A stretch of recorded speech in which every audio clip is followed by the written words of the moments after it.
Voltamos com o nosso programa que hoje está falando sobre o Código de Defesa do Consumidor ou Direito do Consumidor, como você achar melhor. Estou com dois especialistas aqui, um diretor do PROCON, do Distrito Federal, e um advogado especialista em Direito do Consumidor. E eu agora quero entrar em casos concretos aqui com os senhores. Já me dirijo aqui ao diretor do PROCON DF, porque temos um exemplo. No ano passado, um estudante levou 107 pacotes de biscoitos de graça em Brasília, após encontrar os produtos vencidos em um mercado do DF. E aí, diz aqui a notícia que existe um acordo entre o PROCON DF e algumas redes de mercado, justamente para ajudar na fiscalização de produtos vencidos. O senhor poderia explicar melhor como funciona esse acordo, para que o consumidor fique alerta? Na realidade, o PROCON tem como função precípua também informar. Para nós, a base da relação de consumo é a informação. E para isso a gente exige, impõe, procura buscar, conscientizar, principalmente os fornecedores, porque na medida que ele satisfaz o consumidor, ele também é beneficiado pela preferência, pelo crescimento do consumo, pela preferência das marcas e dos estabelecimentos. Então, o Distrito Federal, o PROCON do Distrito Federal, no ano passado, celebrou um acordo com a Associação dos Supermercados de Brasília. Mais de 215, parece-me, mais de 215, 216 supermercados apoiaram essa campanha, que chama De Olho no Prazo da Validade. Então, cada cidadão que adquirir algum produto nesse acordo, a partir desse exemplo que é posto aqui, de um estudante que levou 117, porque foi uma condenação, um acordo que foi celebrado esse acordo para que quando o cidadão adquirir um produto com o prazo de validade vencido, ele terá direito a 5 unidades daquele produto como benefício por ele ter localizado aquele produto com prazo de validade vencido. Pergunto, isso vale hoje só no Distrito Federal ou em outros? Na realidade é no Distrito Federal, porque foi um acordo. Sim. Então, os supermercados hoje, credenciaram em nome do PROCON o consumidor a localizar um produto e dizer, olha, esse produto aqui eu adquiri, mas eu estou verificando que ele está vencido. Então, eu preciso de 5 unidades, eu vou receber 5 unidades dele, naturalmente, com o prazo de vencimento adiantado, não pode estar vencido. Sim. E ele será remunerado, ou seja, ele será ressarcido desse prejuízo e ele será estimulado a verificar o prazo. Na verdade, o que nós queremos é que esse consumidor proteja os outros consumidores. Olha. Porque no momento que ele encontra o prazo vencido, aquele produto vai sair certamente da prateleira e os outros consumidores também são beneficiados. Daí porque todos somos beneficiados com o Código de Defesa, é de defesa mesmo do consumidor. E eu acho que serve como exemplo para outros estados da federação, e cito aqui também algo que aconteceu, exemplar que aconteceu, por exemplo, nos Estados Unidos. Recentemente eu estive lá cobrindo a visita do Papa Francisco aos Estados Unidos. Nós chegamos numa estação de metrô e então pagamos os bilhetes e a máquina não nos deu os bilhetes, porque a gente andasse no trem. E então a gente chamou a mulher que ficava numa guarita um pouco mais distante, ela veio e ela bateu a máquina e abria e de fato ela viu que não saíam os bilhetes, a gente já havia pago. Quando ela conseguiu abrir a máquina e tirar os bilhetes, ela disse, aqui está o bilhete, aqui está o dinheiro de vocês. Nós não vamos cobrar, vocês estão sendo ressarcidos porque isso não deveria ter acontecido. É assim que deve funcionar, não é? Na verdade, nos Estados Unidos, o Código de Defesa do Consumidor é fininho e lá a norma é mais rígida. Você pode ir na concessionária, comprar um veículo e pode usar 1 ano, 2 anos, se aquele veículo tiver algum vício oculto que vai aparecer após 2 igual anos. Igual esses recall que são justo, igual essa recall. Eles lá falam, olha, eu quero devolver esse veículo pegar um novo. E pegar um novo. Olha, tranquilamente, por que isso não pode ocorrer no Brasil e em todo o mundo também? Os Estados Unidos é isso. A situação lá é bem diferente. O respeito ao cidadão, o respeito ao consumidor, nessa parte é extremamente importante, tá certo? Muito bem. Quero perguntar agora, e vou pedir que o senhor nos explique também, nós temos um grande problema hoje no campo imobiliário, os financiamentos de imóveis e as construtoras que não entregam no prazo, outras que nem chegam a entregar e ficam aqueles anos e a pessoa esperando e a questão não se resolve. Este problema, ele entra com que gravidade hoje no serviço ao consumidor? Na verdade, Ronaldo, aí tem vários parâmetros que devem ser levados em consideração. Porque, geralmente, existe os investidores, que às vezes compram um imóvel para investir, e tem outros que compram para servir de moradia.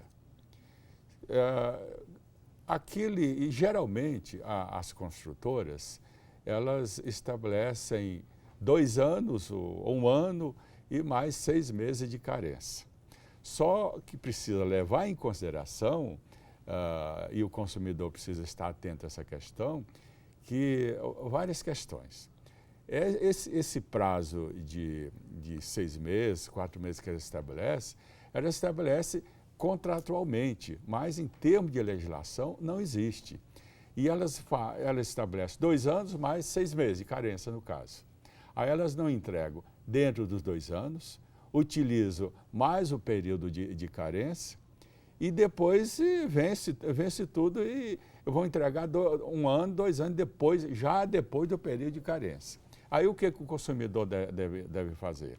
É buscar seus direitos pela via judicial, se não existir um acordo com a empresa, de tal modo que peça o ressarcimento, danos morais e materiais, porque aí fica caracterizado o dano moral e o dano material. Primeiro porque se você comprou a aquisição do imóvel, fez a aquisição para morar, e você fica 1 ano, 2 anos pagando aluguel ou morando em ambiente que não deveria, que não gostaria de estar, mas sim no seu imóvel, aí já caracteriza um dano moral e material. Ele deve ser ressarcido devidamente. Deve ser ressarcido devidamente. E outra, agora, no outro caso, se for para investimento, nesse período, aí a situação é mais grave, que nesse período de atraso, ele pode buscar seus direitos por lucro cessante, danos morais e materiais. E outra, que o consumidor também precisa estar atento, é a questão do período de carência. O período de carência, os tribunais hoje não estão levando em consideração. Se a obra foi entregue dentro de 2 anos e 6 meses, que são os 2 anos que ela estabelece, mais o período de carência, se for entregue dentro daquele período de carência, tudo bem. O consumidor não pode aceitar de uma forma legal e nem questionar. Agora, vamos supor que, como eu disse anterior, se a empresa, a construtora, não entrega dentro dos 2 anos e usa mais o período de carência e não entrega, vai entregar 1 ano, 2 anos depois, aí sim, o período de carência cai. O período de carência, né, para esses casos, em atraso da entrega, esse período de carência, o judiciário não está levando em consideração. Deixa eu lhes perguntar uma coisa. E quando se está numa situação como essa, se entra na justiça contra a construtora, uma imobiliária, seja lá o que for, e a gente tem aqueles processos longuíssimos na justiça, é aí que eu digo que o direito fica impotente. Como resolver isso com brevidade?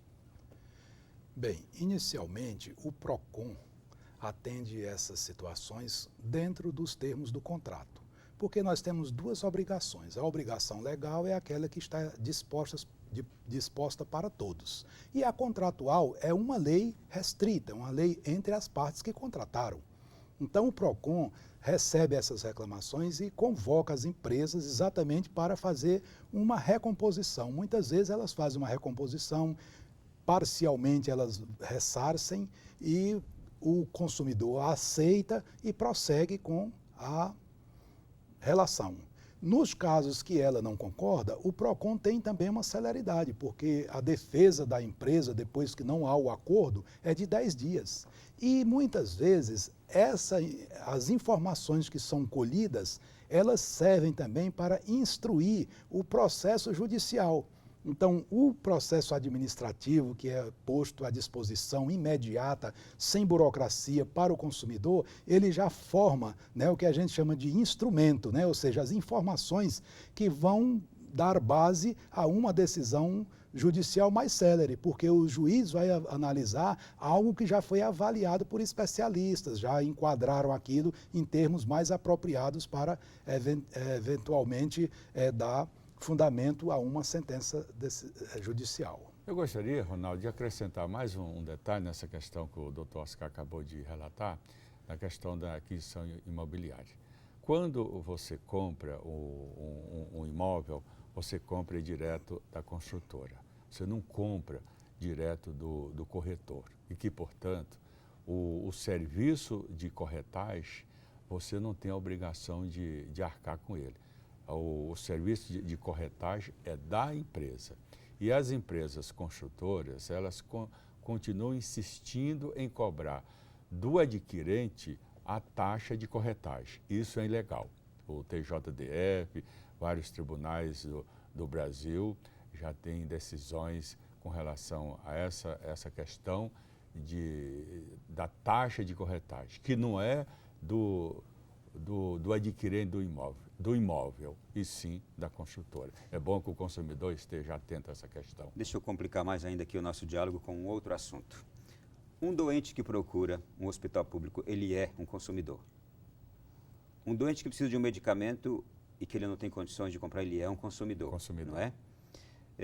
Uma pessoa que precisa de qualquer serviço público e aquele ente público, aquele organismo público não lhe atende, ele é um consumidor. É um consumidor.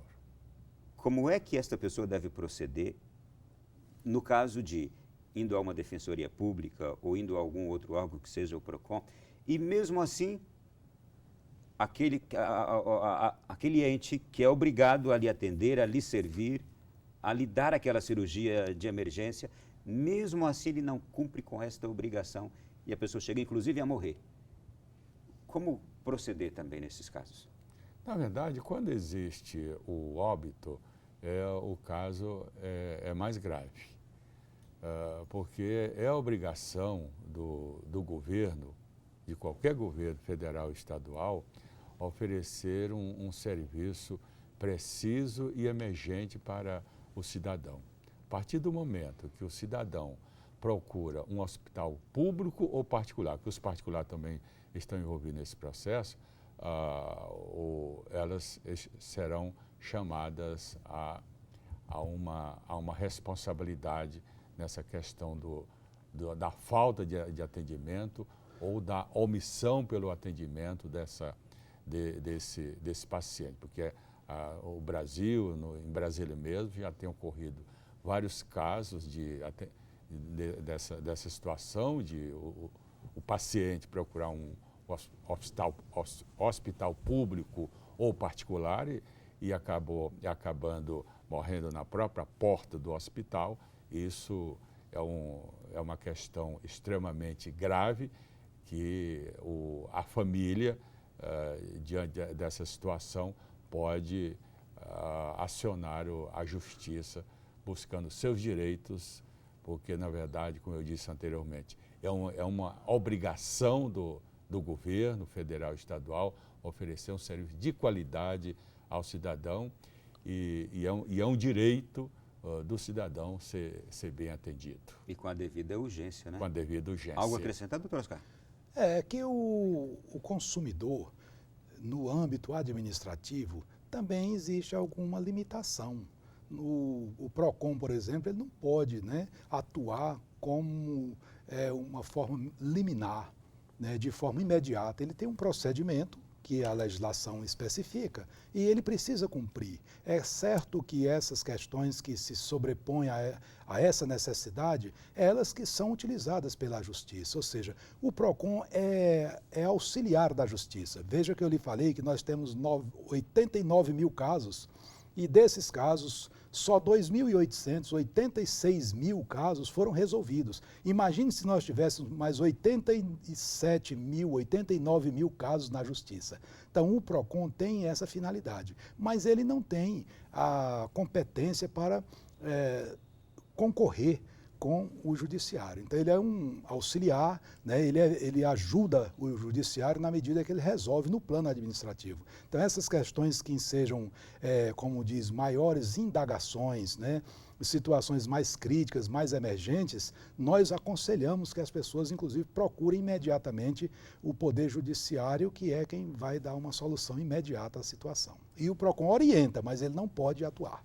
Que, na verdade, doutor Oscar, muitas vezes o processo judicial se inicia no PROCON. Sim, porque PROCON. de posse daquele cadastro, daquela ficha que é feita aquele processo que é aberto no PROCON, ele de posse dessa ficha já é um documento, além da nota fiscal e do registro no PROCON, são documentos hábeis para postular os seus direitos pela via judicial. Muito bem. Daqui a pouquinho, no próximo bloco, um ping-pong com perguntas mais breves, que imagino são respostas também mais breves, mais objetivas, já no nosso próximo bloco.